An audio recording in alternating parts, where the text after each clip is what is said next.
Welcome to the first episode of Bosscodetv. I'm sitting here with the beautiful boss code model Amber. Say hi, Amber. Hey guys. We're here with super producer Conz. What's up, Conz? What's going on? Good to have you around. Welcome aboard. Nothing like having one of your best friends in the first set of your online show. So what you got going on, man? I see you got a lot going on, projects. You're mixing and mastering. You're producing, of course. Tell us a little bit about it. Yeah, just staying busy. Mixing down, mastering a lot of projects, like you said. Recently, J-Mo Little Mo, he released on March 30th of last month. And Elijah Lamar, he released on March 31st, the day after him. Nice. So that was two projects that came out within a week. And we have another project. I have another project that's being released on April 22nd. It's Drew Smith's. Nice, nice. So you're working with some heavy hitters. Yeah. Okay. Okay, so you actually went to school for the mastering thing, right? I mean, a lot of people, they learn in the basement in their room, but you actually took it really serious and went to school to make sure you're certified. Yeah, I mean, I knew how to do it before I went to school, right? But I just wanted to go to school to be certified and then actually, right. And actually going to school, like I learned a lot of the technical stuff that I didn't really know what I was doing. Okay. But when I went to school, it was like, okay, that's what I'm doing right there. Okay, nice. So you learned some stuff, like you already knew some of it, but they better educated you on what you already knew. Right. Okay. Right. What is it that inspired you to produce music?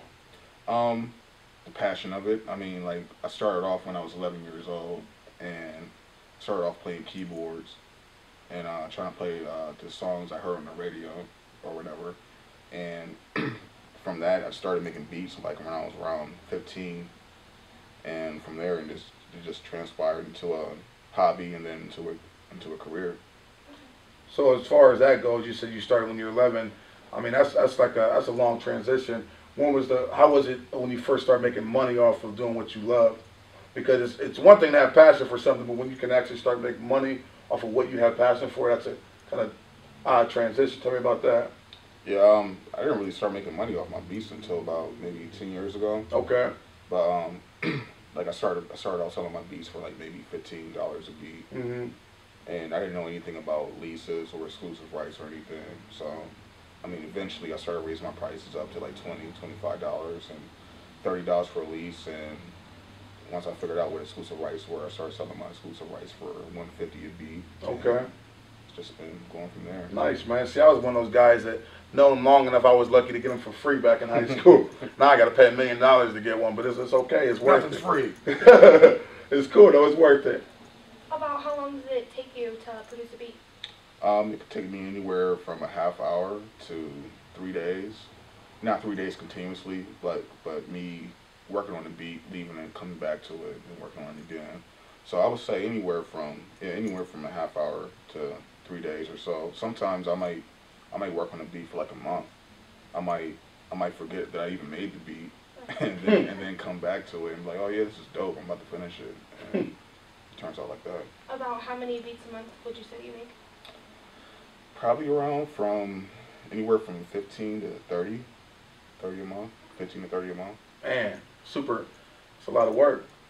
Gotta stay busy. If I'm not busy, I feel like something's wrong. Right. No, I get it. I won't be able to function. I get it. I got a question about the whole like 3 days or you said half hour to 3 days to a month. What's the differential and the inspiration from a beat that you done in 3 days to a month? You know, because obviously there's sometimes you get on one and you're done in a half hour. What's the difference in that beat? I mean, if I do a beat like in a half hour, it's mainly because I'm feeling it. Like everything is just coming to my mind. Everything's meshing. Yeah. Okay. But usually, if I usually don't try to force beats.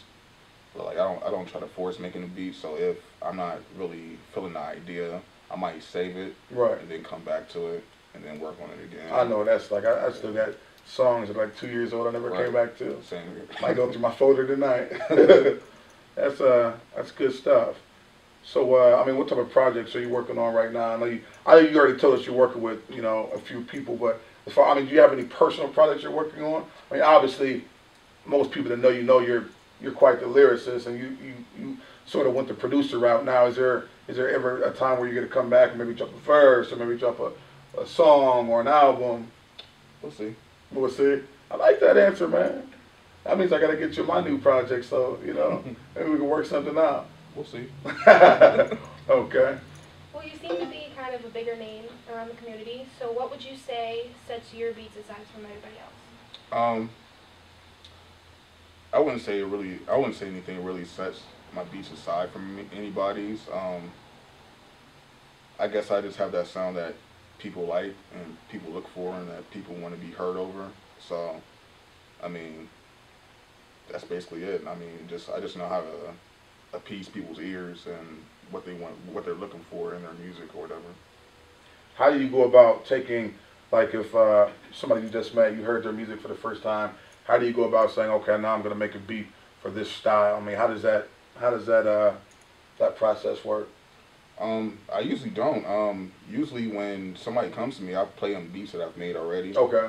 And after a while, after we've been working together, I kind of get a feel of what their style Right. is, and then I start. Oh, this sounds like him. Like after I right. make a beat, I'm like, oh yeah, I can hear him over here, and I send it to that person, and if he likes it, then wow. Okay. Right there. Sounds good, man. Yeah. So I mean, how can people contact you if they want to get a beat from you, or if they want to hear your beats, or? I have a beat page. It's conz.bstars.com.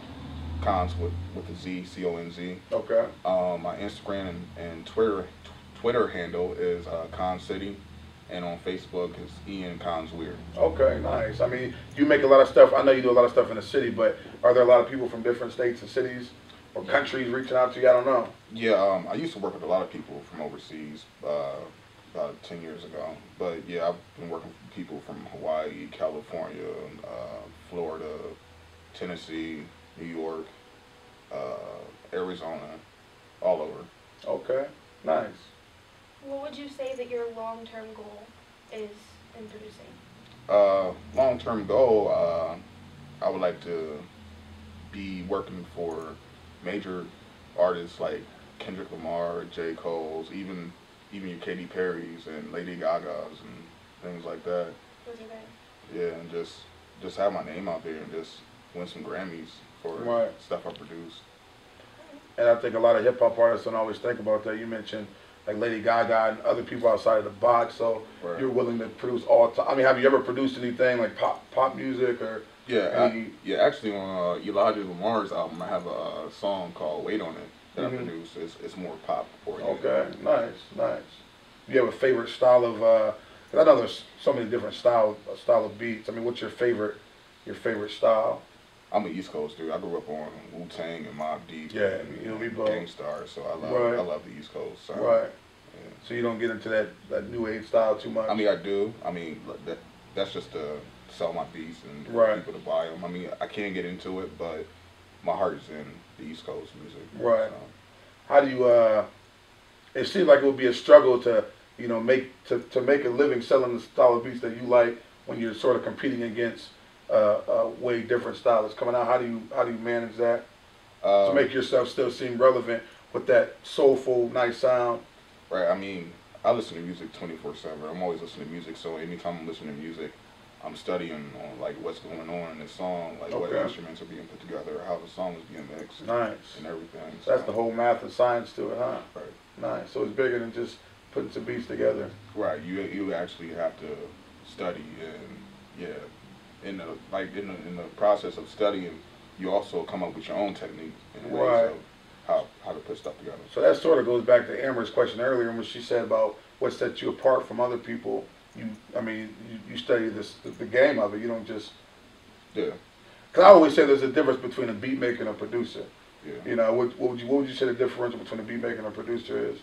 A beat maker is a person that just makes the beat. A producer is going to be the person who's in the studio with you, coaching you on how you should go on the beat, or coaching how your lyrics should sound on the beat or whatever. That's pretty deep. I've actually seen like Timberland and Pharrell do that with Jay-Z. They'd be like, okay, I hear a chorus like this on this. And he'll use it, go in there and do the lyrics, Exactly.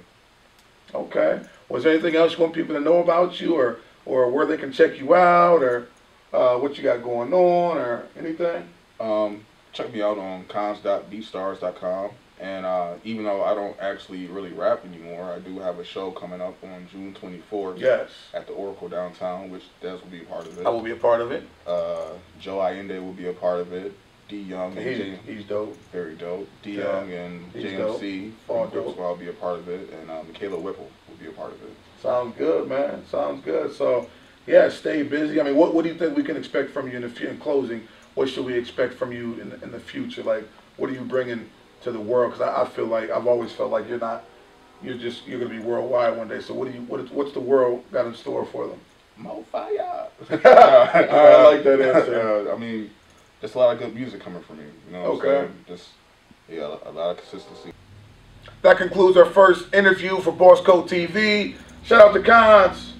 Shout out to the beautiful Amber. Look out for more Bosscodetv episodes at Boss Code Magazine. Shout out to Modern Image Photography. Be sure to go to www.bosscodemagazine.com. Peace. Bye, guys. Peace out.